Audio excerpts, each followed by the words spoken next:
na Universidade Federal do Ceará, em pesquisa, o mestrado e doutorado em educação, e que não está presente porque ele teve uma intercorrência médica e, infelizmente, não pôde estar presente. Está presente na mesa o professor Antônio de Pádua Lopes, da Universidade Federal do Piauí, salve palmas. E o professor Dr. José Mar Costa, da Universidade Estadual do Ceará, e quem vai coordenar hoje essa mesa é a professora doutora Juracimar Cavalcante, da Faculdade de Educação da UFC.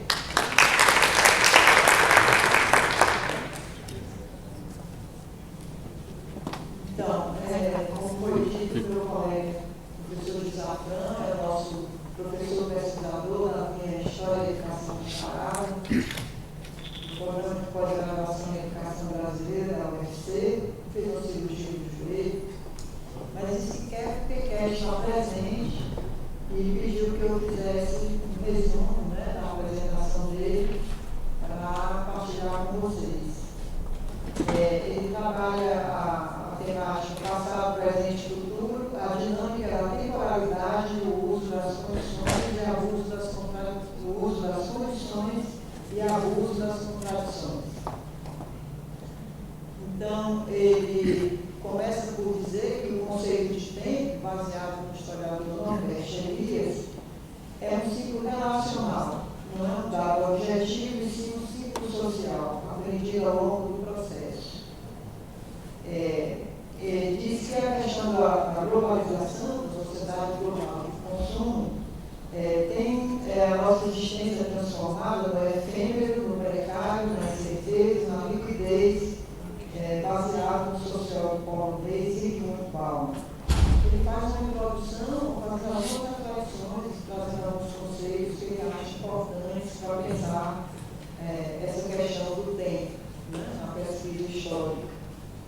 Ele diz que na tradição ocidental nós temos o legado do passado, que foi o ponto de partida para um futuro promissor, né? Essa ideia de que desde a antiguidade há uma preocupação com o amanhã e a valorização dos ensinamentos herdados, né? Essa herança do passado que recebemos dos nossos antepassados é uma tradição inscrita na ideia de história e na ideia da cultura chamada ocidental. Ele aborda o grande erro dos observadores da dinâmica da história de vê-la dividida entre passado, presente e futuro, sem ver que há questões que envolvem continuidades também, descontinuidades, mas sobretudo continuidades. Na página 179, o artigo dele está nesse livro, né, que é o livro do evento, que tem as palestras do evento. Ele fala sobre retrospectiva e continuidade histórica, baseado em Edson Hobsbawm. Ele começa por chamar a atenção para o marco revolucionário inscrito nos séculos XVIII e XIX, era na Revolução Industrial, descolonização, de disciplinarização dos indivíduos para o mundo do trabalho, avanço de diferentes campos do conhecimento. É um processo histórico que deixa explícita a relação contínua entre escola e realidade social, educação e inovação para poucos, é um discurso ou promessa de alargar o acesso educacional. Toda a luta da área de educação é sempre prometer que todos terão a mesma educação de qualidade.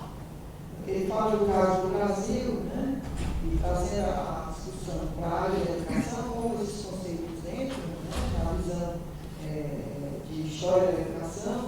Nos anos 80, a LDB, os programas curriculares nacionais, as políticas de educação dão um salto no processo de democratização. E nos anos 2000, um domínio ampliado da tecnologia envolvendo diferentes classes sociais, novas tecnologias de educação usadas para atualizar o currículo escolar. Bom, mas em tudo isso ele vê, numa perspectiva histórica mais geral, a relação entre globalização, educação escolar, né, e currículo como processos interligados, cada vez mais interrelacionados em meio a incertezas e seguranças do mundo atual. Uma revolução tecnológica que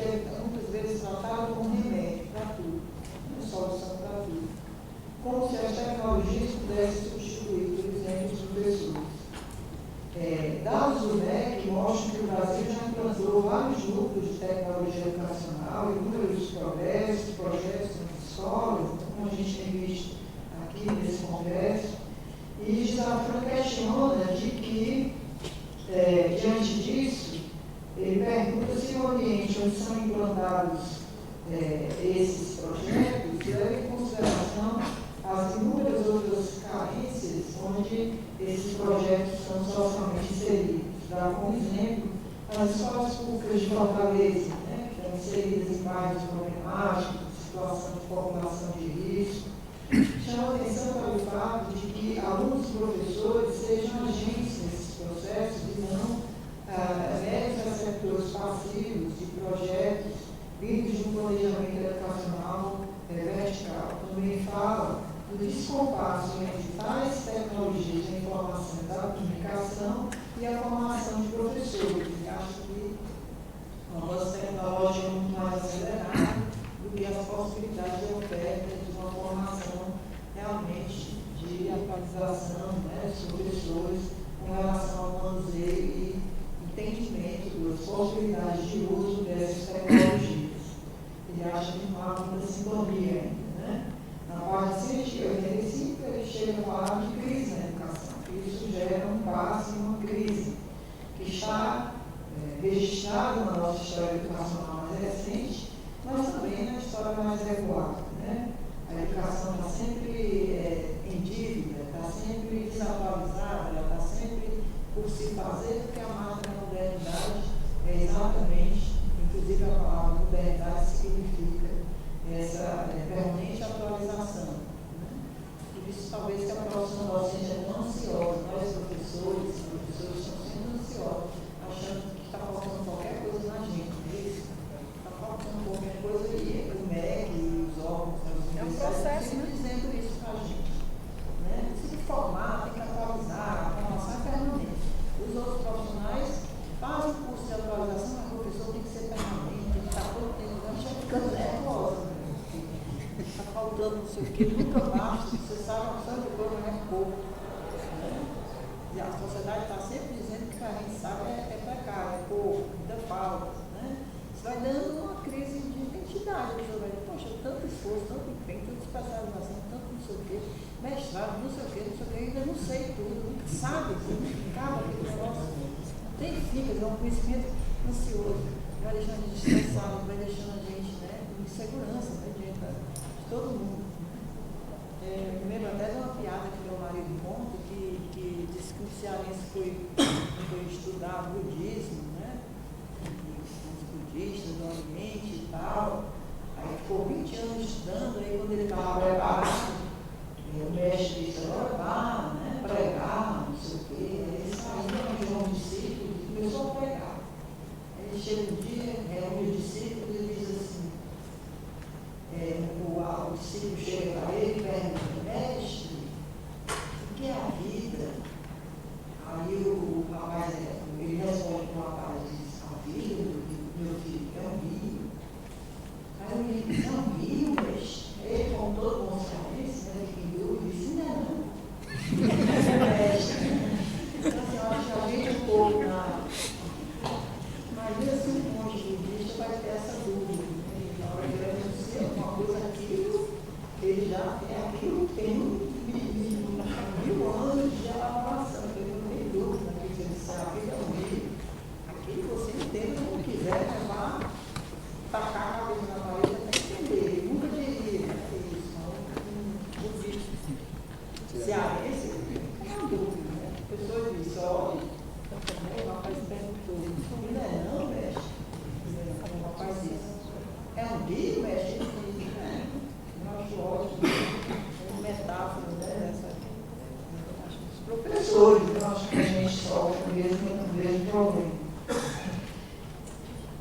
Então, ele coloca a questão sobre se as escolas estão a reboque dos avanços tecnológicos, né?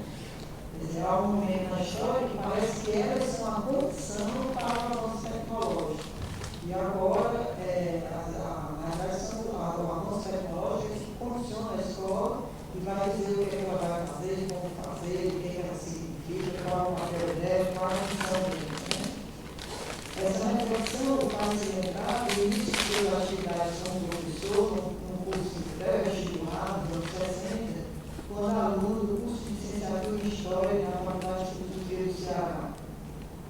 Quando uma colega me aconselhou a entrar em aula, ele se preparava uns esquemas, umas fichas, né? Maior preocupação, jovem professor, né? Com medo de errar, estava em sala de aula, todo cheio de dicas, né? Para falar com os alunos, e um colega mais experiente o aconselhou a entrar em aula, não com esses esquemas escritos, mas que ele demonstrasse, guardasse na memória, decorasse tudo, pegasse papel, né?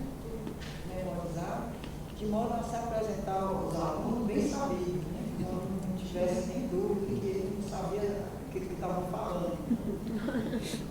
Então, ele ressalta que ainda hoje, essa demonstração do saber pela fala, mesmo numa sociedade tecnológica e tal, as discussões e falas estruturadas são muito abusadas em diferentes situações e meio a essa revolução em curso. Ele diz que a criatividade é essencial, seja na educação tradicional, seja na educação revolucionária, né, dos meios de comunicação e informação que temos hoje. Ele diz que as TICs, né, os computadores, mudam a escola, mas o ensino continua a requerer inovação e criatividade, deixando claro que tecnologias não dispensam a mediação dos professores e estimulam a participação em novas práticas educacionais. Nas duas considerações finais, ele comenta o impacto da educação à distância na formação de professores, pois no recrutamento dos professores para o mercado de trabalho, porque ele disse que no fundo da EAD ela provoca a utilização de um número restrito de professores, deixando uma grande maioria do desemprego. É uma revolução que tem um custo de mercado de trabalho. Né?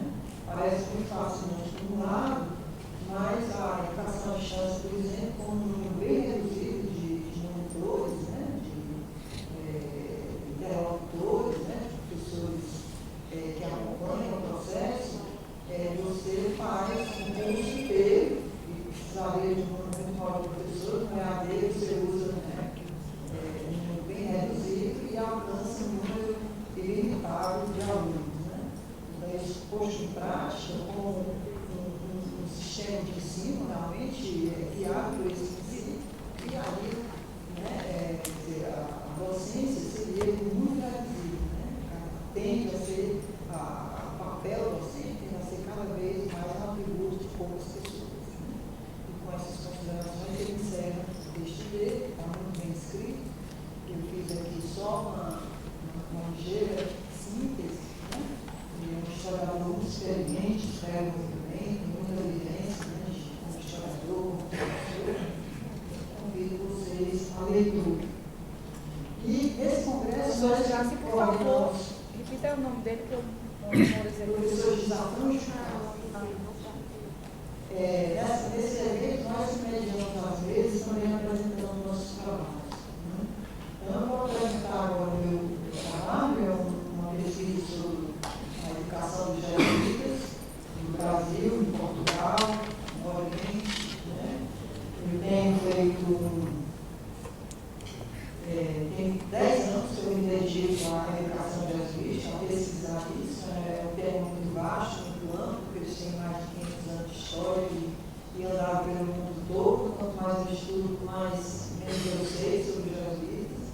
Mas eu fiz esse recorte para apresentar aqui no Congresso, partilhar com vocês essas impressões a partir de leituras da historiografia, de documentos, de imagens, né, sobre os jesuítas. O título da comunicação a palestra é A Arte Pode Seduzir a Alma, a Tecnologia Barroca dos Jesuítas na Educação Moderna. Então, pode ir passando. A gente sabe que a presença dos jesuítas aqui com o processo de colonização envolve confronto de dominação cultural. Pode ir passando. Onde as culturas indígenas receberam uma dominação. É uma diferença muito grande, porque os jesuítas são letrados e registram essa experiência, não é? E os que recebem, né, têm cultura oral.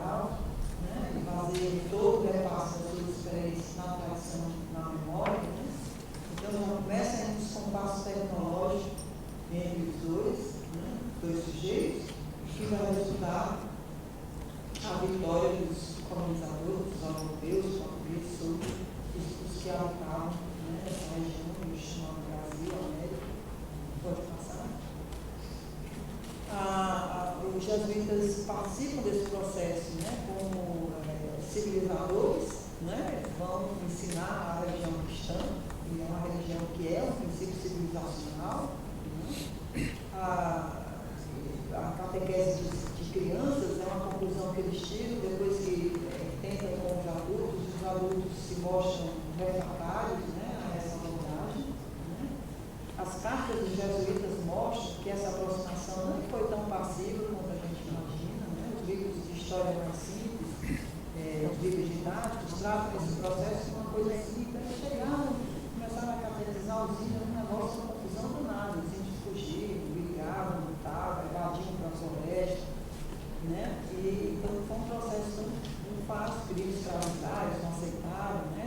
A escravização não comportava, as culturas dos povos americanos não comportavam escravidão, nem excesso de produção, nem acúmulo de riqueza, né? Eles tinham outra relação com a natureza, com os bens que a natureza oferece, né? Muito mais ecológico, muito mais avançados, né? Do ponto de vista cultural, do que os europeus que chegaram naquele momento.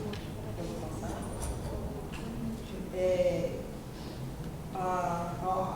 Agora, eles, além de partir para a educação das crianças, né, eles recorreram à oração e à música. Né? Eles viam que ensinar a língua portuguesa, ensinar a rezar, tudo era difícil. Então, a arte era uma forma de eles perceberem que os índios gostavam de música. Né? Então, eles tinham uma atenção muito especial para a música. Eles começaram a usar instrumentos musicais para a alfabetização. Pode passar? Nessa comunicação, eu relaciono a arte barroca, os jesuítas e a educação, colocando a importância do vínculo entre os jesuítas e a arte sacra barroca no projeto educacional da Companhia de Jesus. A sua pedagogia, vista aqui como tecnologia educacional, já vou colocar pelo Carlos Ângelo, né, no sentido etimológico, né, tecnologia tudo aquilo que você constitui, né, para ajudar na prática, né, na prática educacional especial, isso. A sua pedagogia, vista como tecnologia educacional, para além das dimensões da razão e da fé, envolve a recorrência aos atos como meio de formação religiosa, escolar e catequética. As suas missões de cristianização do mundo e associação com a expansão econômica europeia na modernidade são parte do colonialismo. Pode passar? Tem aí uma pintura muito bonita que expressa essa arte barroca, né? E quando você adentra numa igreja que vê uma pintura dessa, né, ela meio que ficava assim, sensibilizar a religião.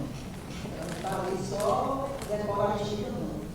Os jesuítas usavam, as igrejas jesuíticas, as chamadas igrejas barrocas, elas são sempre muito enfeitadas, tem muito dourado, tem muito anjo, tem muita pintura, tem muito colorido, tem muita imagem, tem muito santo, tem vários, né, o altar principal e vários altares, né, ela sempre está convidando o seu olhar, ela está me convidando para entender o cristianismo à luz das imagens, à luz das esculturas, à luz da arquitetura, né, à luz das colunas, né, dos enfeites, né, tudo que está colocado ali é recurso que eu chamo tecnológico, artístico, né, mas é recurso pedagógico para educar você, conquistar você para a religião cristã.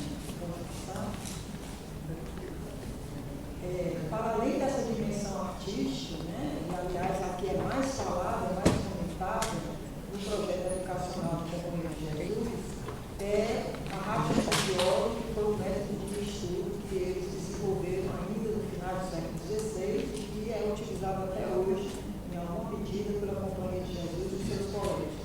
Né?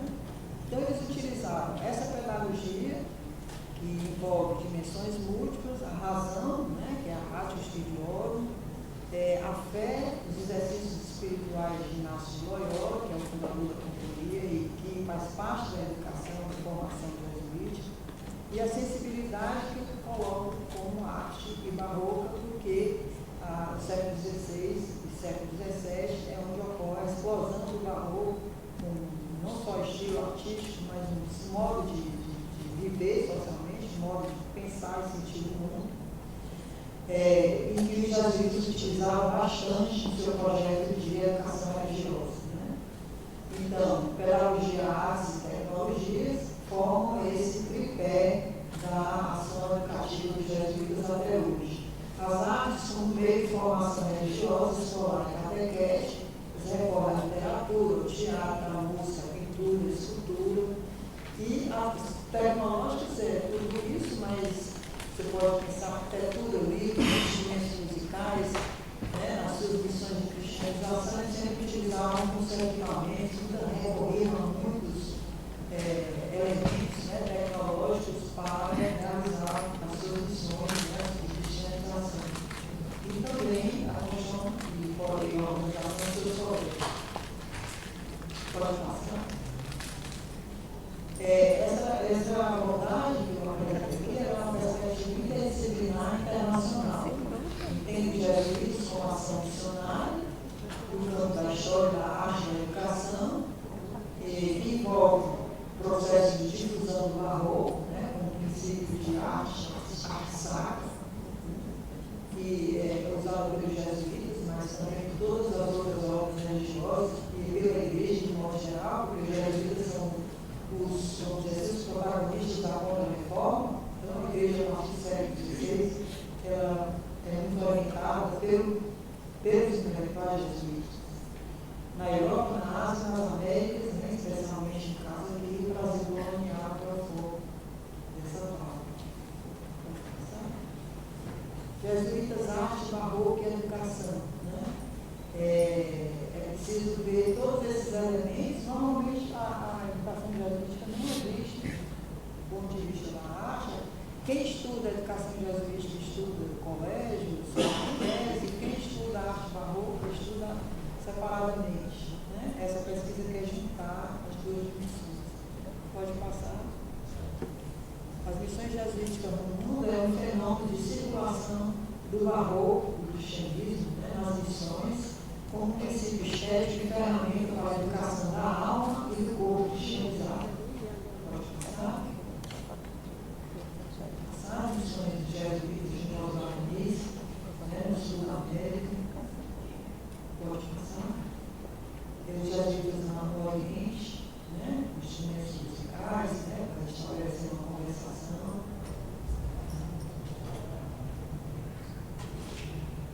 O barroco é a educação jesuítica, a catequese é a educação cristã de pais e leigos, não dependia apenas da palavra, da pregação, da interpretação bíblica, como elemento que garantirá a força que a autoridade eclesiástica representava no passado, da Igreja Católica. As artes agora tinham a missão de salvar a Igreja, o inteiro, de várias distintas ameaças que o mundo moderno lançaram para a sua sobrevivência, porque a humanidade vai, no século XVII e XVIII, colocar a morte de Deus, a morte das religiões. Então, toda essa ação jesuítica é uma tentativa de salvar a Igreja e salvar o cristianismo.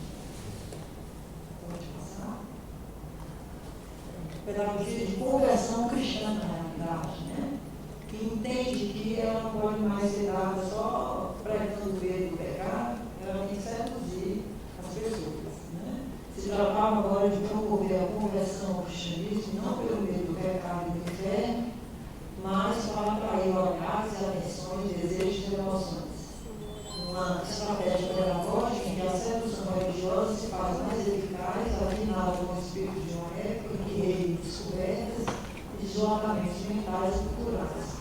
No rastro da ambição dos especialistas, tesouros, saberes e técnicas, matérias-primas e mercadorias de luxo, que o projeto de jesuítas era feito junto com o processo mercantil, né, de extração de dinheiro, de produção de mercadorias e processo mercantil. Na sua hora de dizia seus exercícios espirituais, na sua hora um soldado, né, sofreu, foi machucado numa guerra, sofreu um processo de recuperação, de conversão, e ele teve uma experiência mística, né, de conversão. Essa experiência mística ele organizou os famosos exercícios espirituais, e ele dizia sempre que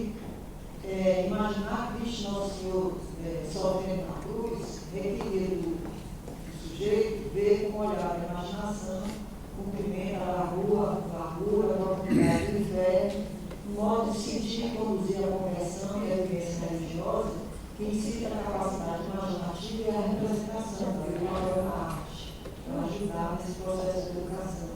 O que explicaria o gosto de Jesus pelo caráter decorativo e mesmo fantástico que está inscrito na arte da rua. Depois dessa fase, vocês entraram novamente na igreja, observem isso. Né? Tudo que está ali tem um propósito educativo, não é decorativo. Né? É um modo de seduzir a alma, né? Seduzir a sua sensibilidade, a sua emoção. Quando um canto na igreja, né? Ele é uma forma emocional. Né? Não sei se vocês já se pegaram chorando na igreja. Aqueles cantos, coisas, projetos tristes, a pessoa chora. Né? Se você cantar agora uma canção linda, então, se é algum cantor que sai uma canção instigante, vai todo mundo chorar. E mesmo que eu sou ateu, fica emocionado, porque é emocionante isso. Né? Então, a própria construção, a arquitetura das igrejas, ela é feita de modo a emocionar. Aquela entrada solene, né? Quando você passa por uma calçada e entra no interior de uma nave, né, de uma igreja, até a disposição dela, né, essa disposição ascendente de buscar o mais alto, né, o céu, né, é porque para se comunicar com Deus, você não pode se comunicar com Deus num lugar plano, baixo, subterrâneo, você tem que subir, você tem que se aproximar dele, né. Então, quando você entra criança, nós entramos crianças, né, a primeira vez, você entra na igreja, já diz respeito ao silêncio, não sei o quê, muda, você pode estar comendo pipoca na calçada, na hora que entrar na igreja, joga de fora a pipoca, não pode falar, não pode correr, não pode não sei o quê, aí você já entra em outro estado de alma, né, assim, tudo isso foram aspectos da educação religiosa cristã muito trabalhado pela Contra-Reforma e pelos jesuítas, né, a educação jesuítica presta muita atenção a isso. Quando você entrar na igreja, quando você vê uma imagem de Nossa Senhora, Jesus Cristo na cruz, porque tantas representações de Jesus Cristo na cruz, porque tanta paixão de Cristo, né? A coluna da igreja vai mostrando, né? Essa paixão de Cristo para você ver o sofrimento dele, morreu por você, por nós, tão velhos, né? Estalteados na cruz, né? Que foi assassinado, né? Tudo isso é para me educar.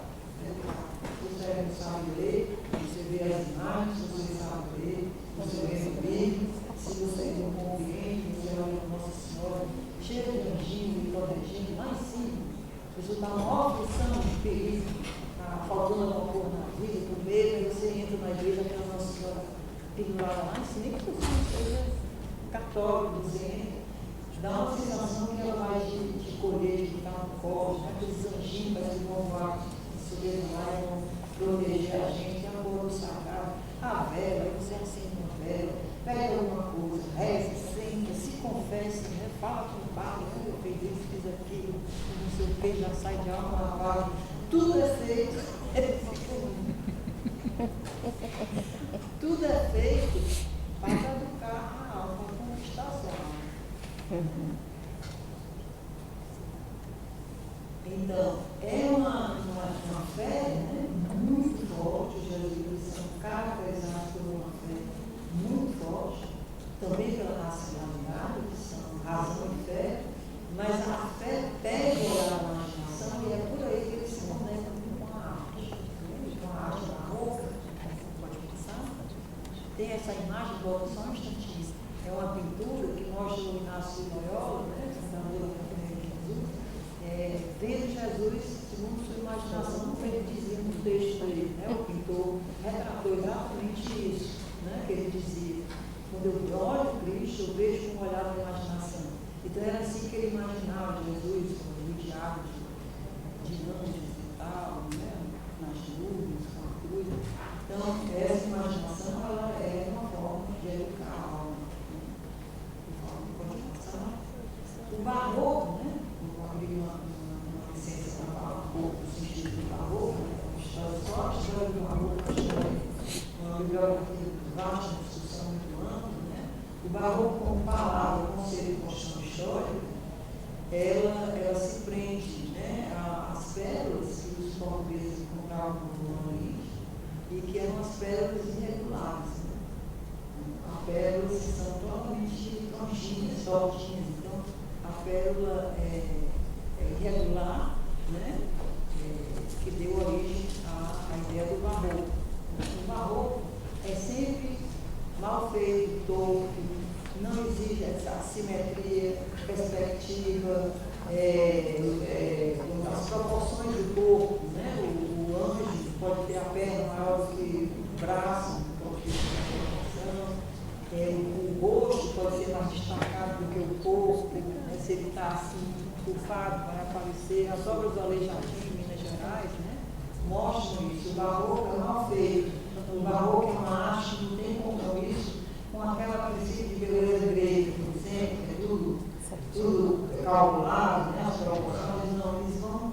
Qualquer pessoa pode fazer um barroco, né? Que é tosco, que é tosco. Era originalmente uma palavra portuguesa que significava uma pérola de caráter irregular. Tem outros que dizem que deriva do italiano, barroco, um obstáculo na lógica escolástica medieval. Para Kitson, um historiador de todo modo, a palavra denotava algo desagradável, perfeito, no mesmo bizarro, que no fundo poderia significar maldoso, grosseiro, sem qualidade artística. O barroco até hoje suscita muita controvérsia no Brasil, no local mais do Brasil. O barroco ficou há muito tempo, vamos dizer assim, por estudar, porque eles tinham um certo desprezo do barroco. Achavam artes imperfeitas, mal feitas. Pode seguir. O barroco do Brasil influenciou muito os nossos artesãos. Até hoje, no sertão, você tem esse princípio do barroco inscrito nas artes dos mestres que fazem santos, santeiros, né, de barro, de aquelas artes de juazeiro, de outros interiores, né, do sertão. Tem muita essa influência, né, e a gente às vezes não sabe. No Brasil, o catálogo de imagens comentadas por Afonso Solano Santana, publicado em 97, constitui o significado da palavra barroco como imperfeição, associado ao mercantilismo ibérico no Oriente com o resto de pérolas na Ásia. Pode passar? Essa que eu atribuí, essas duas são obras do Aleijadinho, né? O brasileiro primeiro, que em Minas Gerais, né? Constituiu essas esculturas, hoje estão com Congonhas de Campo, Ouro Preto, né? Nas cidades mineiras, e tem realmente a produção tanto arquitetônica das igrejas como da imagética das esculturas, das representações dos elementos bíblicos, né? Que contam a história do cristianismo, dos seus apóstolos, dos Cristo, Senhora, Monte de Cristo, Martim de Cristo, né? Toda essa narrativa bíblica é materializada em esculturas e tem a função realmente educativa da religiosidade cristã. A reforma contra a reforma e a arte barroca do século XVI foi um uso pioneiro desse princípio barroco pelos jesuítas, com porta-vozes privilegiados da contra-reforma, que eu já falei. No século XVI, eles providenciaram um modelo de igreja, que igreja de São Roque em Lisboa e de igreja de Jesus em Roma, elas são um modelo padrão que deu origem a todas as outras igrejas que eles construíram a partir do século XVI, na Europa, na América, na África, em qualquer lugar. No século XVII, a gente pode colocar também um exemplo, né, dessa arte, a própria arte literária de Antônio Vieira, né, que passou aqui por Viçosa na missão medieval. O modo de retórica, o modo de escrita, o modo de representação literária dele, né, tem inspiração barroca. Enquanto as artes sacras em oposição aos protestantes que as renegariam. Se vocês entram num templo protestante, ele não tem nada. Não tem santo, não tem imagem, não tem mococó, não tem, né, aquela coisa fria, né? Porque os protestantes romperam, né, com esse imaginário católico e no seu lugar colocaram, né, a ideia do livro, né, da Bíblia,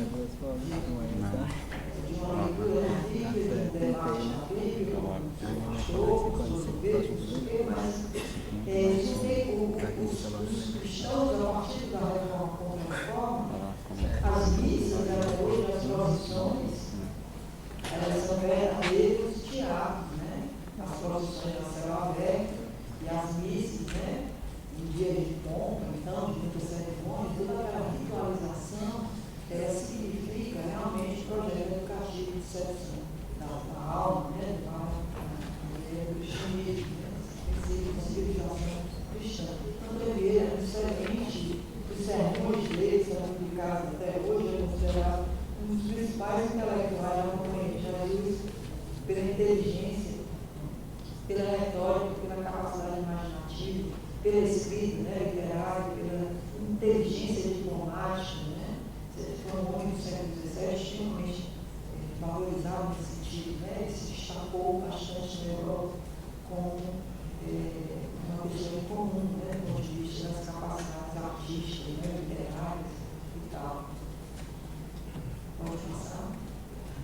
Então, a teologia e a arquitetura jesuítica, elas têm uma afinidade, né, elas têm uma relação, o meio mais eficaz para a conversão dos descrentes, passou da palavra para a arte, em particular na arquitetura. A ambição do poder da Igreja Católica encontrou expressão na reconstrução monumental de catedrais, igrejas, das ordens e locais de peregrinação, que remetiam claramente para segundo plano a arquitetura profana. Os arquitetos do novo mundo eram, na sua esmagadora maioria, membros de ordens religiosas que possuíam sólidos conhecimentos teológicos e técnicos. Os mais eficientes foram os jesuítas, cujos arquitetos levaram a visão da arquitetura eclesiástica na Contra-Reforma a todo o mundo, né? Levaram o barroco até a todo mundo, levaram esse princípio, né? Da arquitetura barroca. Pode passar?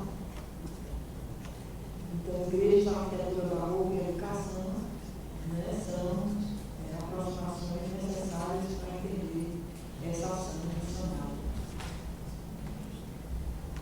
Inácio de Loyola dizia em seus exercícios, né, para colocar um pouco, a necessidade de imaginar que Cristo, né, sofre na cruz, para sensibilizar, né, a educação cristã, veio a imaginação, dava-se de um modo de sentir, conduzir a conversão e vivência religiosa e ensina a capacidade imaginativa e a representação desses fenômenos, que explicaria o gosto dos jesuítas pelo caráter reparativo e mesmo fantástico da arte barroca. O próprio carnaval, esse que a gente tem no Rio, com aquele desfile, né, desfile da escola de Santos, o Brasil colonial, na realidade, foi inspirado em práticas, né, religiosas dos jesuítas, suas procissões, os seus andores, né? Tem descrições em cartas, né, no Brasil colonial, dos próprios jesuítas, que as procissões eram tão ricamente preparadas, com seus andores, com seus anjos, com mitos, até mitos gregos, com símbolos da natureza, com pássaros, com enfeites, com santos vestidos em seda, e tudo com dourado, com não sei o que, que as procissões eram verdadeiros espetáculos, assim, naquele Brasil colonial, né, aquela mata verde, e passar uma procissão, né, organizada pelo jesuíta, com todo o seu refinamento barroco, o seu teatro, a sua oratória, a sua reza, as suas músicas, o seu canto, as suas flautas, né, a sua capacidade imaginativa de representar, né, o cristianismo para o processo de expansão do cristianismo, né, na América, na Ásia e na África, né, no caso do Brasil, mas o mesmo procedimento era feito na Ásia e era feito também na África. Né?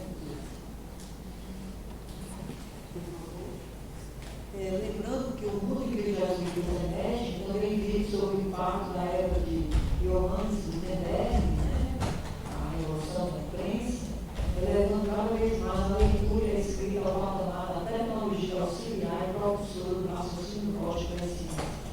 Então, o que a gente está vivendo hoje nas tecnologias dos computadores, né, multimídia, é um processo interligado com a revolução da imprensa, né, a mesma dinâmica. Né, se acreditar, exige a linguagem, o letramento, os códigos, né, a língua, e essa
caráter de ligação, de comunhão, de fortalecimento dos laços comunitários.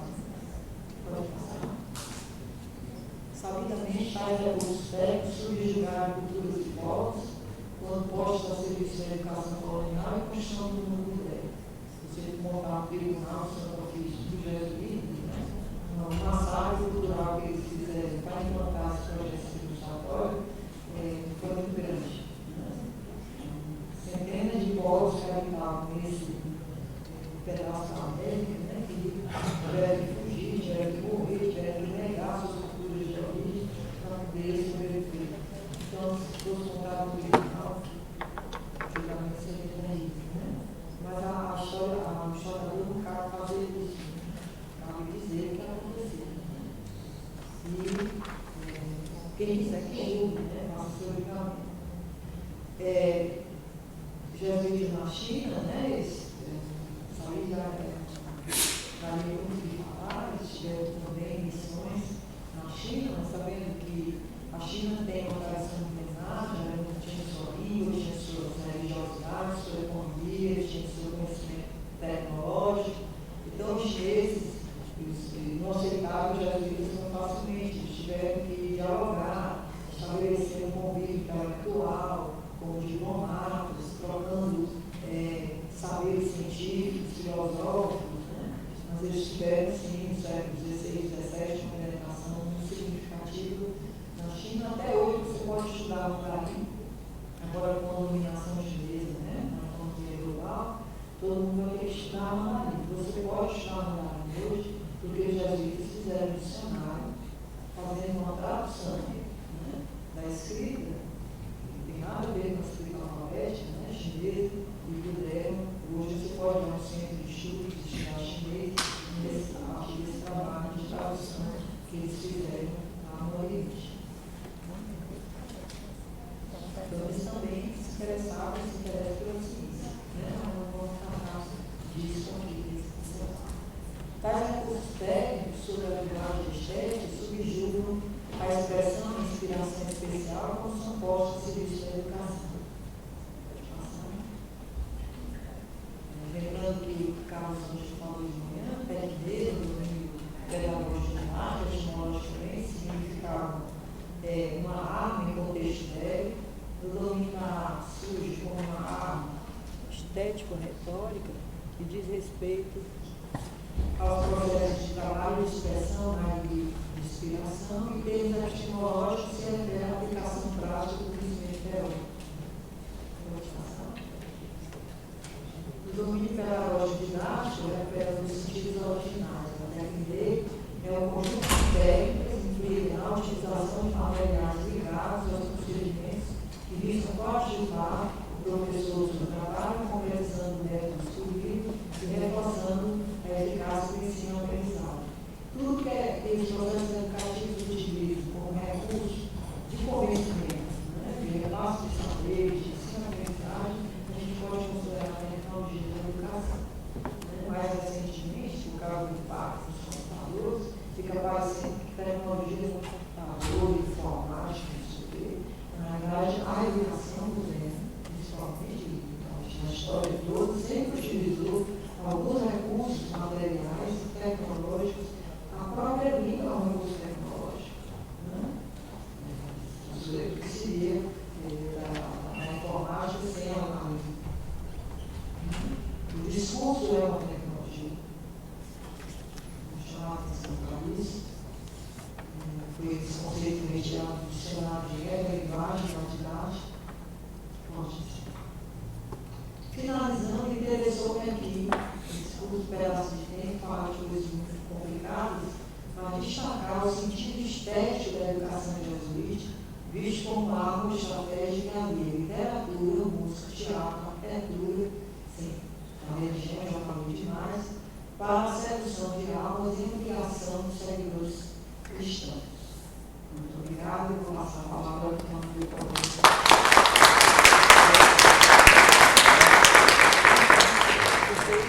Vocês decidem pela ordem do programa,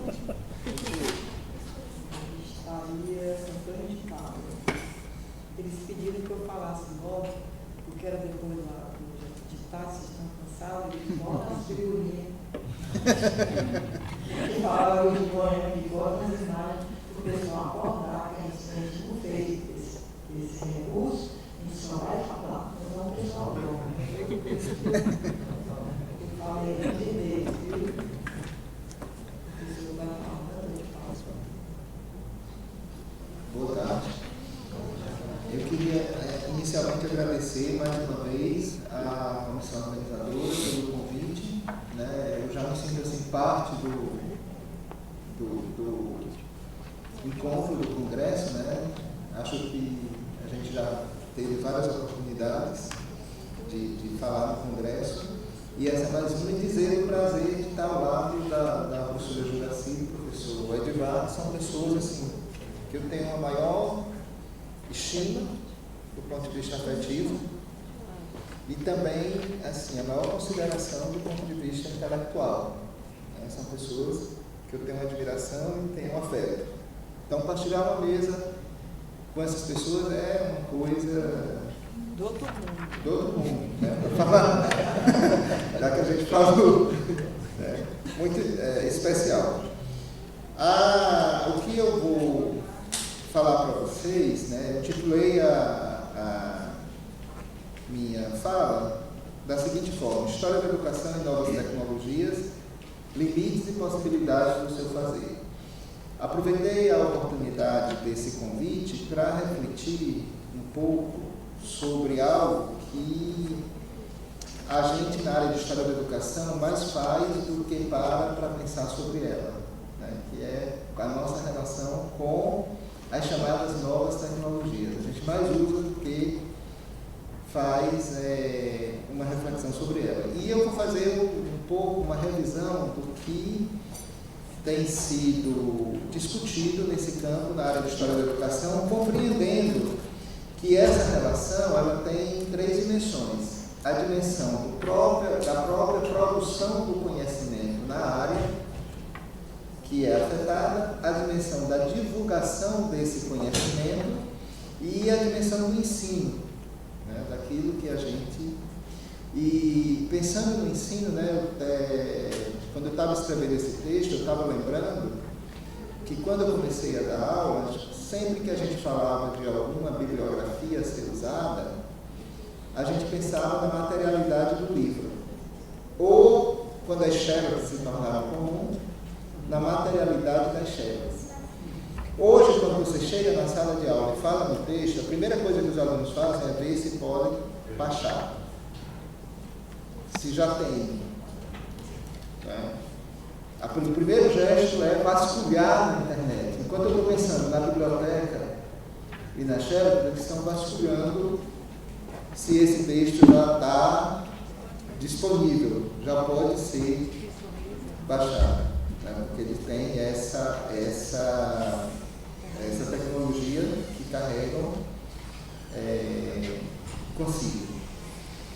E assim, vejo também uma outra coisa que nesse percurso, que é o uso desses aparelhos para fotografar o que você escreve.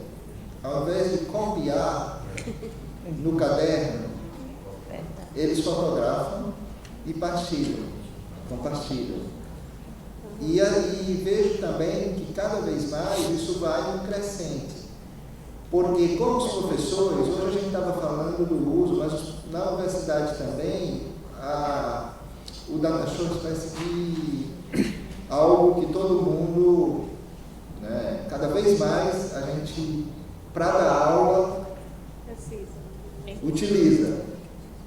Né, algo que tem o que gera uma série de complicações. Né? O cabo se conecta porque aí os cabos modificam as tomadas, gera um bocado de logística complicada, né, no tempo, mas cada vez mais é isso. E eu percebo que os alunos dizem assim, né, manda os slides, né, passa os slides, me manda os slides. Né, então já tem uma outra forma, né. Não sei se contém com a leitura apenas dos slides. estudar seria ler os slides preparados pelo professor, né? Mas tem essa possibilidade, né? Fora de você ter sua aula gravada, enfim, né? Filmada. Então, não é um percurso tão longo em que eu sou professor, mas ele sofreu muitas alterações, né, do ponto de vista daquilo que acontece no espaço da sala de aula. Então, o que eu vou fazer aqui um pouco é pensar como é que a gente tem, no campo específico da história da educação, refletido sobre isso. Eu acho que um dos marcos, né, e aí tem um texto que eu particularmente gosto muito da Arlete Fage, que se chama O Sabor do Arquivo, em que ela retrata a nossa relação com o arquivo. O arquivo é, para nós que trabalhamos com a história da educação, uma coisa necessária, mas também uma relação muito sensual, muito, né, tem uma dimensão forte de um espaço que nos encanta, né? E ela fala então da materialidade desse contato, dessa experiência com os arquivos. E eu parti também desse texto para pensar como é que a gente hoje trabalha isso, né? Eu costumo dizer para os orientandos assim, não faz tanto tempo que eu fiz o doutorado. E a gente ia para os arquivos com papel e caneta. E transcrevia os documentos. Não era fácil você ter máquinas fotográficas e scanners. E hoje eles vão com esses aparelhos e fazem rapidamente aquilo que a gente, quase como hoje copistas, fazíamos há não faz tanto tempo, né? Então, alterou um pouco esse processo. Quando a ida ao arquivo é substituída por aquilo que já está na própria internet, né? Com a documentação que já está digitalizada na própria internet. Mas o que eu vou fazer aqui um pouco é acompanhar essa reflexão, como eu já disse, que tem sido feita na área sobre a nossa relação com as novas tecnologias.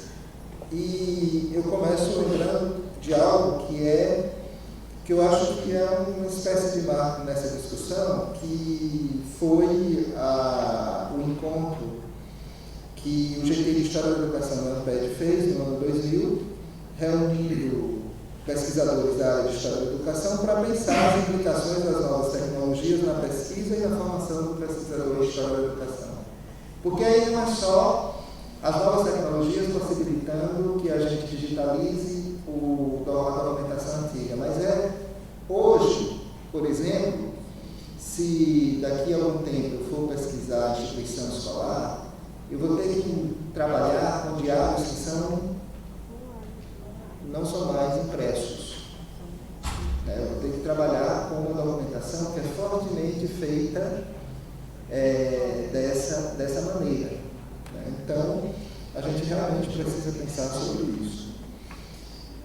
Eu acho que ao longo do tempo a gente pode perceber que isso vem se constituindo uma temática de interesse da área, embora ela seja mais uma temática pensada a nível do fazer do que de uma reflexão mais sistemática sobre essa relação. De maneira geral, os textos apontam a década de 1960 como um marco para essa aproximação. E aí não é o campo da história da educação, mas o campo da história na relação com as novas tecnologias.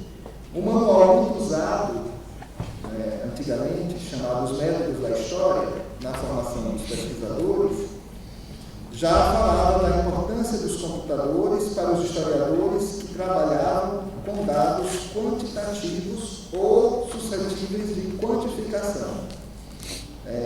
Para esses autores, o Flamariano Cardoso Os métodos eletrônicos de processamento de dados, eles são auxiliar imprescindível, porque poupa tempo e aumenta a precisão, tornando possível o processamento de enormes volumes de informação. Desse modo, o computador seria um auxiliar, assim como a máquina de calcular ou a tábua de logaritmos. Acho que essa é uma marca não só daquilo que eu estou falando, mas de todas as falas aqui, em relação aos equipamentos. Na verdade, eles têm papel auxiliar, não substitui a nossa necessidade de construir o problema, de formular a questão, de realizar a análise. Essa é a ideia que, no fundo, percorre toda a discussão sobre a relação entre a história da educação e as novas tecnologias. Esses autores ainda indicavam um limite para a relação do historiador com o computador. Convém esclarecer, como eles afirmam, que de modo algum o historiador deve aprender a manejar o computador, mesmo a programar o processamento da informação, porque para tais tarefas há pessoal especializado. A ideia de uma divisão do trabalho entre aquilo que o historiador faz e aquilo que alguém que é especializado e conhecedor da área de informática faz. Uma divisão de trabalho é, pois, indicada por esses autores. O que o historiador deve conhecer é o modo de apresentar os dados para poder processá-los eletronicamente. Qual o tipo de cuidado que devem ser tomados para assegurar a confiabilidade da informação e qual o tipo de classificação ou ordenamento desejado para seus dados, o que depende, obviamente, de suas hipóteses, ou seja, não está eliminado todo o processo de construção que o historiador tem que fazer, considerando o seu problema de pesquisa, considerando os seus objetivos de pesquisa. O historiador deve, pois, apresentar seus dados ao programador de modo conveniente e este tratará de elaborar instruções em linguagem que a máquina entenda, assim possibilitando o seu processamento. Na verdade, é uma relação com algo que seria auxiliar a esse processo de construção de uma narrativa que tenta compreender algum problema do ponto de vista histórico. Estamos diante de uma possibilidade de relação entre pesquisador e computador apresentada considerando o momento histórico que o livro foi escrito, década de 80, em relação a essa tecnologia, destacando o papel do historiador na produção do conhecimento histórico e sua relação com o que era definido como uma ferramenta auxiliar. Como expõe Figueiredo, aspectos importantes do fazer do historiador são postos em um novo patamar pelo uso das novas tecnologias. Por exemplo, os lugares de guarda documental, os arquivos, vêm alterando o modo como realizam essa guarda e dispõem o material do acervo aos pesquisadores. Tudo isso afetando o modo de fazer e a oficina do historiador. Tavares também nos alerta sobre a dificuldade de realizar prognósticos quando se trata desse tema, porque nesse campo a velocidade das transformações tecnológicas tem se mostrado vertiginosa. Com tamanha velocidade, a relação da história da educação com as novas tecnologias está se constituindo acompanhando as transformações em curso. Em Tavares, como em outros textos sobre o tema, não se deixa de destacar o papel do pesquisador como sujeito do processo de conhecimento elaborado, com sua ação efetiva nas escolhas, decisões, problematizações de seu tema de estudo e na elaboração de seus escritos e na constituição das suas fontes. Não há uma anulação do pesquisador. Toda essa tecnologia não é algo que possa funcionar por si só se não tiver um sujeito que está na produção do conhecimento fazendo uso dessa tecnologia. Seria, assim, todo esse arsenal proporcionado pelas novas tecnologias o meio de aperfeiçoamento de nosso fazer, especialmente no que diz respeito às soluções que tornariam mais eficazes as práticas desenvolvidas no fazer historiográfico. A gente sempre discute no grupo, por exemplo, que se você disponibiliza através das imagens, suas fontes, você termina formando um banco de dados suficientemente sólido para que outros pesquisadores possam fazer o uso desse banco de dados. Então, a gente tem tentado fazer um trabalho que fica coletivo, e isso é possível porque essas tecnologias nos dão essa possibilidade. A disposição de fontes, ampliando o acesso e proporcionando mais tempo para análise, tem tido um impacto importante em tornar viáveis estudos e pesquisas que de outra forma teriam maior dificuldade. A troca de experiência entre grupos de pesquisa e a constituição de estudos envolvendo pesquisadores de diferentes localidades também se potencializam com os instrumentos fornecidos pelas novas tecnologias. A constituição de bancos de dados que possam ser acessados por diferentes pesquisadores é outro elemento importante dessa relação da história com as novas tecnologias. Então, vou avançar um pouco. A troca de experiência entre grupos de pesquisadores e a constituição de estudos envolvendo pesquisadores de diferentes localidades também se potencializam com os instrumentos fornecidos pelas novas tecnologias. A constituição de bancos de dados que possam ser acessados por diferentes pesquisadores é outro elemento importante dessa relação da história com as novas tecnologias. Essa tem sido, inclusive, uma das facetas mais discutidas dessa relação pelo que proporciona de auxílio no desenvolvimento de pesquisa. Assim, embora possa ser um recurso importante para a conservação e circulação de documentos, tem seus limites, dentre os quais eu gostaria de destacar a velocidade das mudanças da tecnologia, que torna obsoleto o modo pelo qual muitos documentos estão conservados, inviabilizando o seu uso. Se você tem, por exemplo, os seus documentos agora no formato disquete, você vai ter dificuldade de ver o que tem, né? Então, o problema é que para conservar o documento, você tem que conservar o equipamento, você tem que conservar, é todo um conjunto que precisa ser conservado junto, sob pena de você não ter o acesso àquele documento, né? Se você não tem o equipamento, se você não tem o software que lê, se você não tem... Então, isso é um limite para a gente pensar, né? Porque seria todo o conjunto a ser conservado ou então a ser transformado. Diana Vidal também destaca o problema da conservação dos documentos por meio das novas tecnologias e, para o que estamos discutindo, alerta ainda para a necessidade de atualização do suporte e a conservação dos equipamentos. Acho que um exemplo de esforço em que possibilita uma circulação maior das fontes é a coleção Documentos da Educação Brasileira, organizada pela SBHE, que teve as primeiras edições impressas. São coleções que não têm leis e a legislação, basicamente, de várias localidades do Brasil. Teve a primeira edição impressa em papel, depois, então, ela aparece em CD e, ultimamente, ela está disponível na internet, quer dizer, um processo de modificação da mídia e que torna o acesso mais ampliado em relação a essa documentação.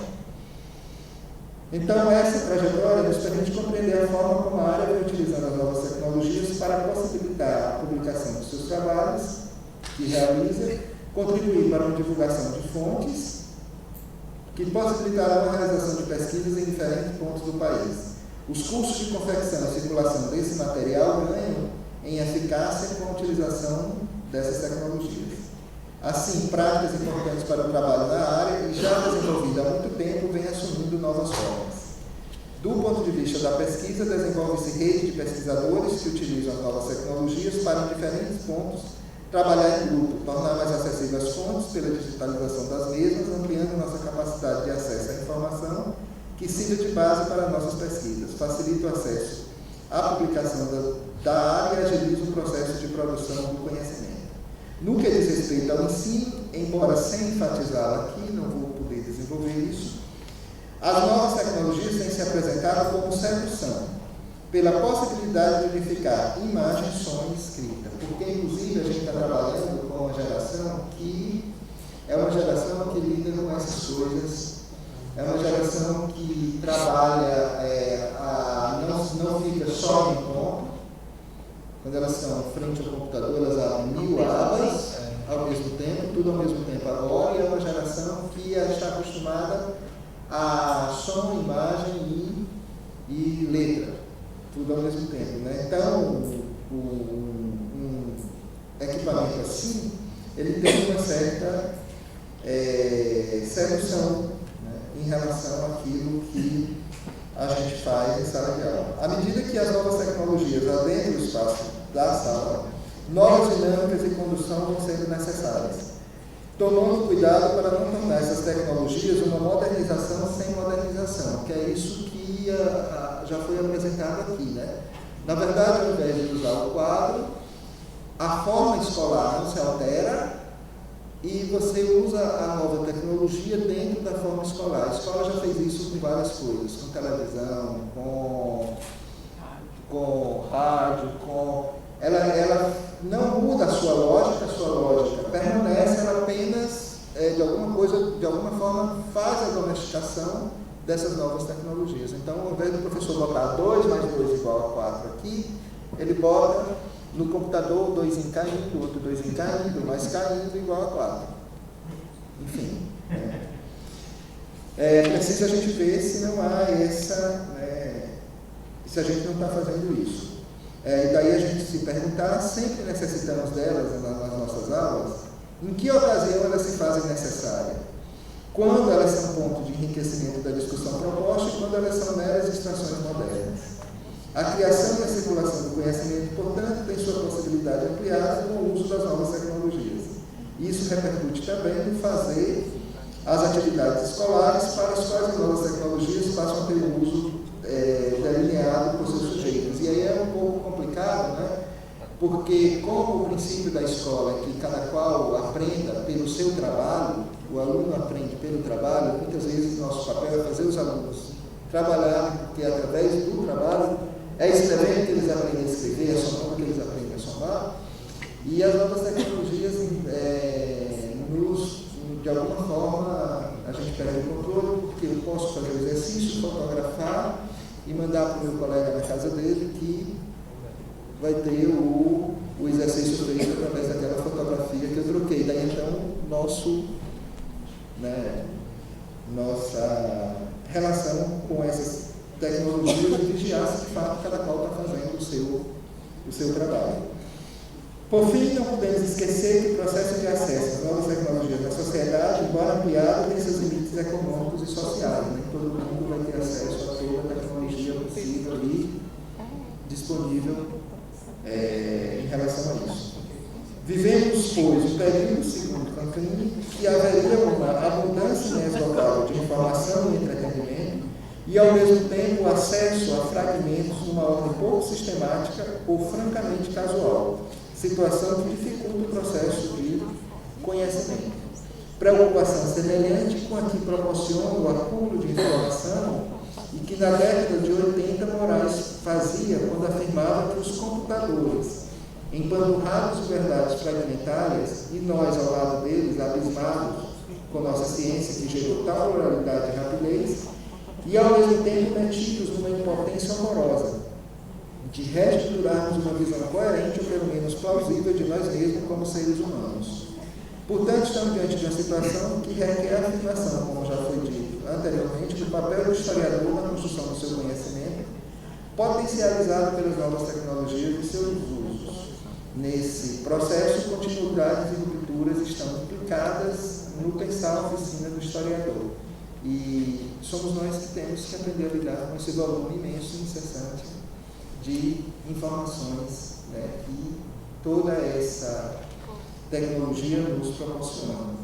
Então, eu só quis partilhar com vocês algo que há muito tempo, né, e eu não tinha tido ainda a oportunidade de dar uma primeira pensada sobre o tema, mas eu acho que ainda preciso pensar mais, né, porque, na verdade, vi mais como a área discutir isso e a partir de sensações, né, que tive. Obrigado pela atenção. Agora vamos. Boa tarde. É um prazer, né? E aí eu vou fazer um pouco com alguns alunos nossos, né? Pelo menos eles às vezes fazem, quando não dizem que, bom, fulano já falou o que eu penso, né? É só para dizer que as palavras do padre, né, sobre a nossa presença aqui, sobre a presença nesse encontro, eu assino embaixo. Ok. E até só mas estava lembrando agora no começo da tarde, né? Esse encontro é a terceira vez, quer dizer, agora com o Congresso de História da Educação, é a terceira vez que acontece aqui em Sobral, né? Acho muito relevante, né, situar isso e em todas elas, né, o apoio da Secretaria da Educação, né, tem sido muito importante.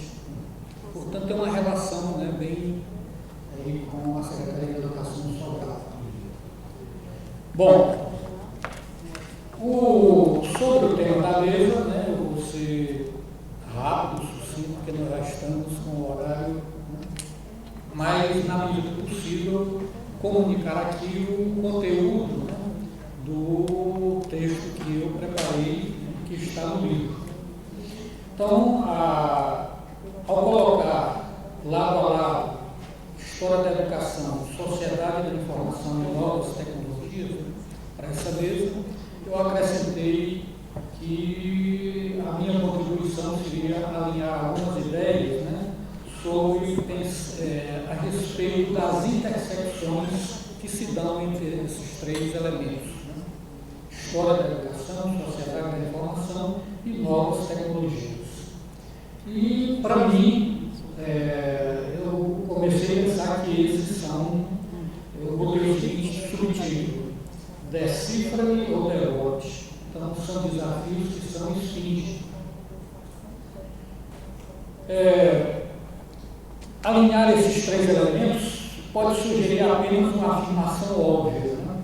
Como se fossem definitivas as realidades que expressam, e apenas coubesse a nós aceitar a existência tal qual se apresenta, seguir as regras dos procedimentos, né, que nos são apontados, né?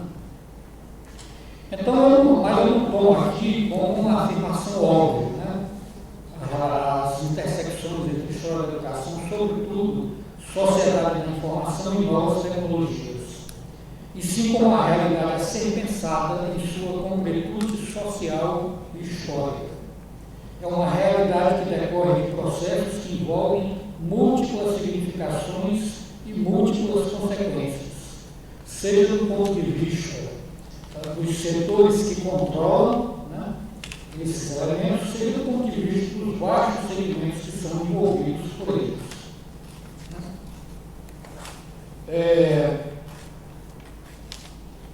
Nesta condição de pensar sobre essas intersecções, que não se torne um mero jogo de palavras, implica retirar o véu que recobre os conceitos. Implica refazer percursos e processos através dos quais eles foram construídos e reconstruídos. Implica expor os fios e as tramas sócio-históricas que essas palavras expressam, pois os conceitos não possuem existência própria.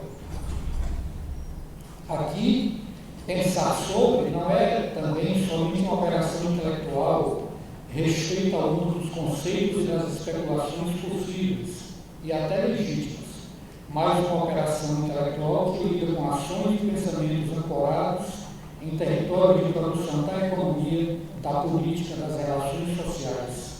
Enfim, com as diversas faces da cultura construída em um espaço e um tempo determinado. Ante estas esfinges, né, que nos contemplam desafiadoramente no Brasil na segunda década do século XXI, esfinges que nos encaram prontas a nos devorar, caso não as decifremos, o tema me sugere pensar sobre as intersecções a partir do campo da história da educação. Porque nos 20 anos que eu estou aqui na UPA, né, a maior parte do tempo eu tenho dedicado, né, como professor dessa disciplina de História da Educação e também como alguém que investiga, né, aqui na UPA e também nesse movimento que tem ocorrido aqui no Ceará, né, nesses últimos 20 anos, né, do qual nós fazemos parte. Né.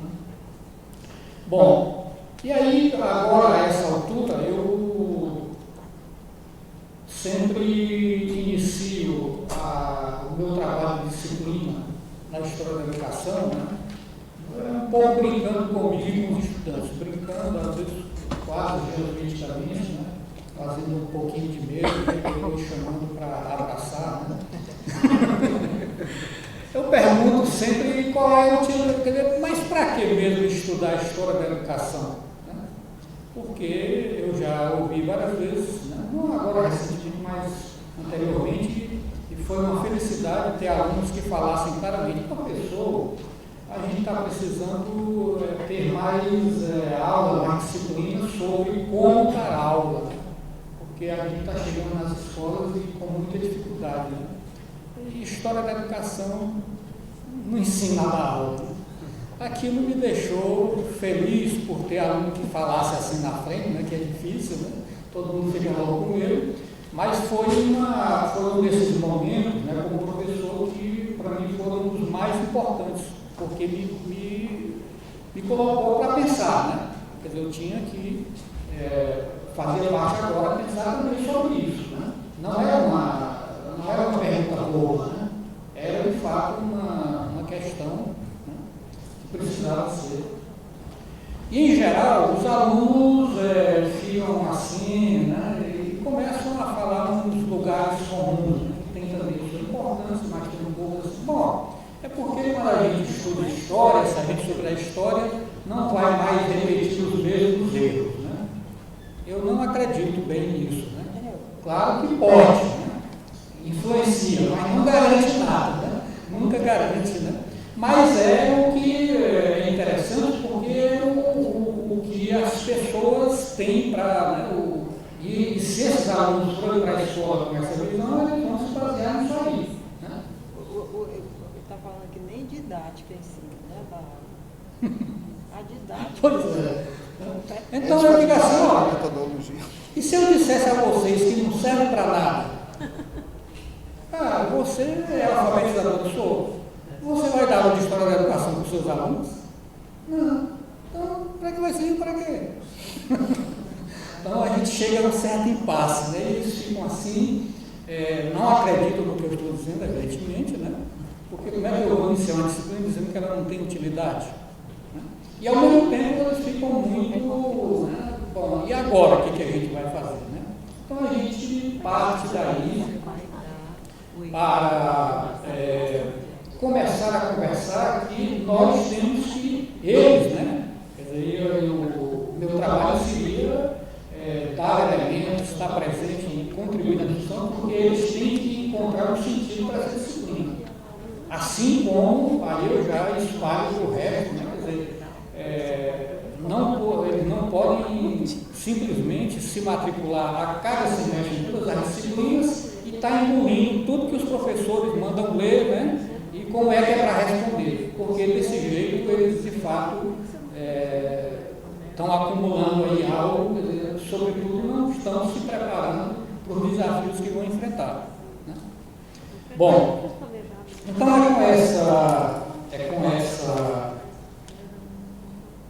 com isso, né, a partir daí, eu estou dizendo que eu pensei em escrever sobre as intersecções, né, dessas esfinges, né? A relação de pensar as tecnologias da informação, a sociedade da informação, né? Do ponto de vista de olhar a educação como um olhar histórico. Né? E um olhar histórico, evidentemente, problematizador. Né? Aí na segunda parte, aí eu peguei aqui fiquei me lembrando, né, da nossa Universidade da UPA, né, que tem, inclusive, nós do curso de pedagogia estamos nesse ambiente, nesse prédio, né, se chamava o Núcleo de Disciplinas Complementares, né, que foi criado em 2003. Né. E, na época, o professor Teodoro, que era um sujeito muito entusiasmado, né, com fazer, né, e com a modernidade, né, e com tudo o que estava acontecendo no mundo, né, ele via o núcleo de disciplinas complementares com alguma, deve ter alguma razão, eu concordo em parte, né, era uma oportunidade muito interessante de no primeiro semestre, né, ali estar em presença dos mais diferentes cursos, né. Então era um momento, e também haveria a possibilidade de colocar mais ou menos no mesmo patamar sobre algumas informações. E ele concebeu, né, ele com os assessores dele, o núcleo de disciplinas complementares, também pensando o próprio discurso que ele fazia e todo o material que justificava, né, a partir da ideia da globalização, né, do que estava ocorrendo, né, e por aí vem toda essa, né, a nossa relação com esses aparatos tecnológicos, não só os aparatos, os aparelhos, mas o que eles estão modificando, né, no nosso comportamento, como ele falou, dos nossos alunos, né. E era o que tinha de mais moderno. Tinha data show, que não era tão, para nós não era tão, eram salas climatizadas, né. Tinha um detector de calor humano, né? Então, quando saía todo mundo da sala, ela se apagava automaticamente, né? E depois, logo depois, tinha as conexões para a internet. Era o top. e eram 8 mini auditórios, né? Porque ele viajava, né? Por ter visto na França, não sei até que ponto isso era tão universalizado, mas ele se entusiasmava com aquelas aulas que eram conferências, né? E depois os alunos tinham autonomia, tinham suficiente autonomia para irem buscar, ir atrás, e todo mundo estaria entusiasmado pelo conhecimento.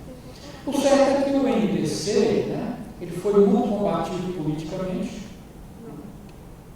Alguns achavam que parecia muito com o basicão, né, da época do regime militar, o curso básico. Podia ter, também se tivesse, não tinha grandes problemas, né, assim, outros achavam que era apenas uma manobra. Mas, na verdade, eu olhando aqui do nosso tema, o que não foi discutido mesmo, né, foi o uso, a utilização, né, a inserção desses novos meios entre nós na URGS. O que não foi discutido mesmo, né, é o impacto que isso deveria ter na nossa forma de trabalhar o ensino, que continuou a mesma.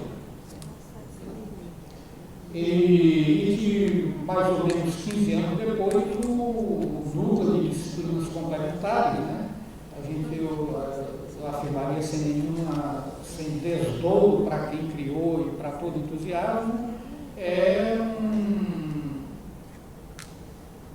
apenas você não tem, nada disso funciona mais.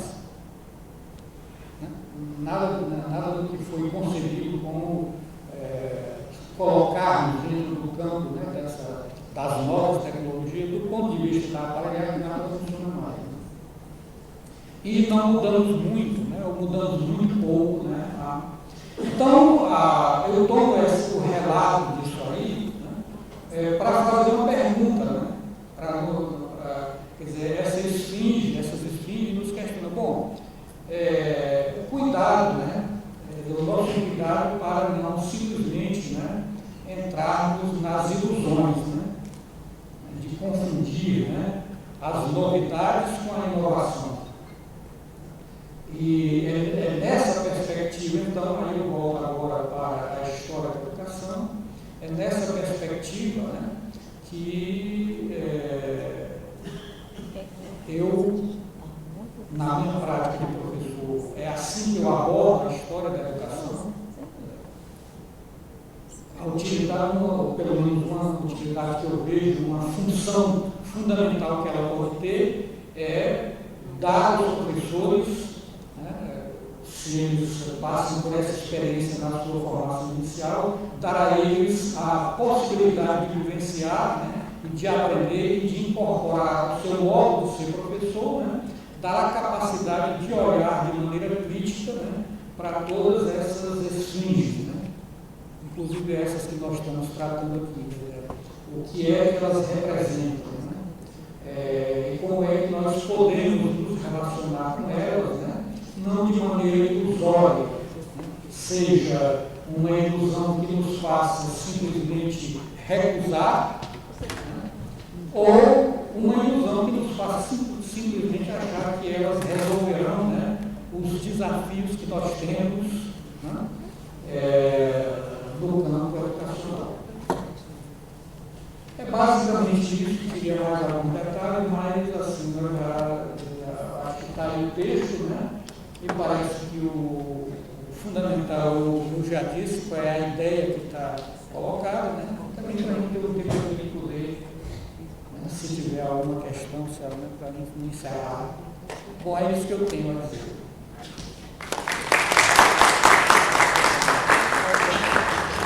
Parabenizar, poder de síntese, pedir desculpa para vocês, eu acho que eu utilizei, a gente começou um pouquinho atrasado, eu utilizei o tempo para dois parágrafos, então acho que não houve muito equilíbrio. Mas enfim, a gente tem 5 minutos para fazer uma resposta. Foi ótimo. Todo esse aparato tecnológico aqui da escola de educação. Obrigado. Não, eu quero agradecer talvez para a professora de educação, de história da educação. Em relação ao impacto do livro, no momento do TIBER, no momento da grande difusão de tecnologia do livro, né, se tem notícia do impacto que se teve nas escolas nessa época, talvez fosse um paralelo interessante a fazer com o que está acontecendo agora com a tecnologia digital. Obrigado. Marcos, no século XV, né, você não tinha ainda a escola concebida como tem hoje, né?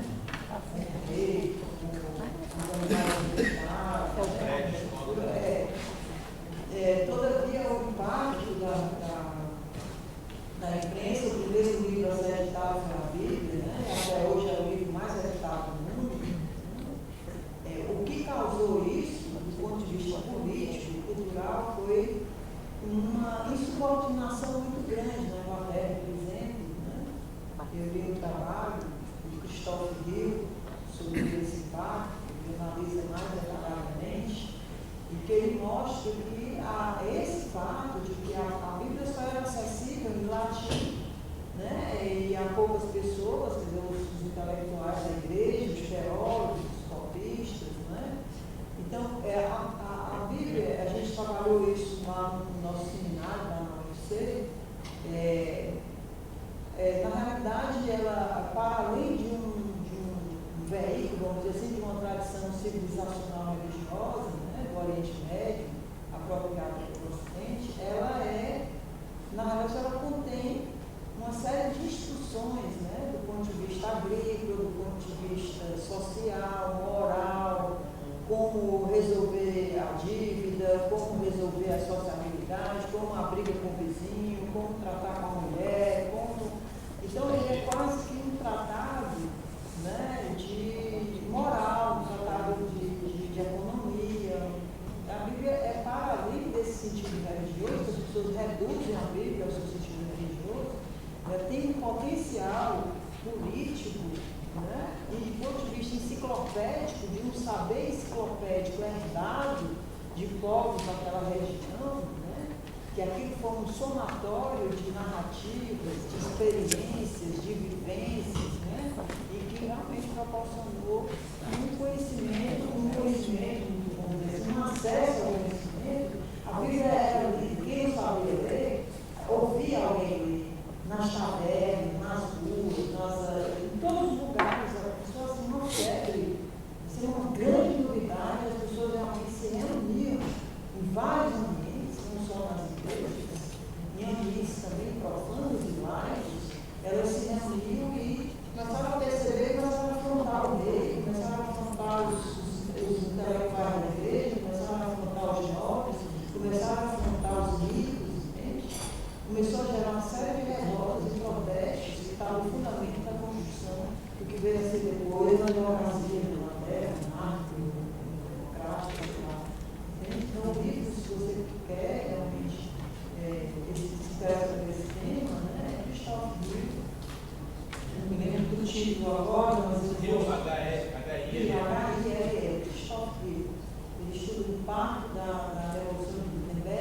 exatamente isso, porque ela começa a ser traduzida para as línguas nacionais, né? Não é mais latim, começa a ser traduzida também, uma versão em inglês, todas as línguas, né, na língua latina, as línguas saxônicas, começam a receber traduções, né? Isso gera realmente uma revolução. Eu depois que eu li o Cristóvão Miro, acho que você não entende muita coisa da história política desse período sem entender esse impacto que a situação desse livro, o acesso, né, a esse conhecimento, né, que é um conhecimento de te dar habilidades políticas, te dá uma cultura política, um conhecimento de mundo que te fortalece. E daí talvez o sucesso religioso da Bíblia. Quer dizer, antes de ser religiosa, a Bíblia é a primeira enciclopédia, talvez, né, que foi organizada, ou pelo menos ficou, sobreviveu, ficou conhecida. Né? Eu acho que ainda há muito que estudar em relação a essa tradição bíblica. É um saber paralelo e religioso. Ela quer fechar o auditório esse sábado, os funcionários têm que ir embora, então acabou. Não, eu quero perguntar se tem alguém que quer fazer uma colocação. Alguém quer fazer alguma colocação?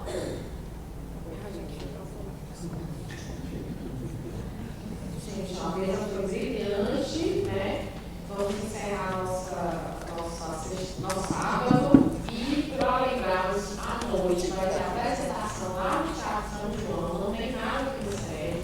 No Teatro São João vai ter uma visita à Pinacoteca de Sobral, aberta ao público de forma gratuita, então quem puder ir lá prestigiar, o Secretário de Educação está convidando.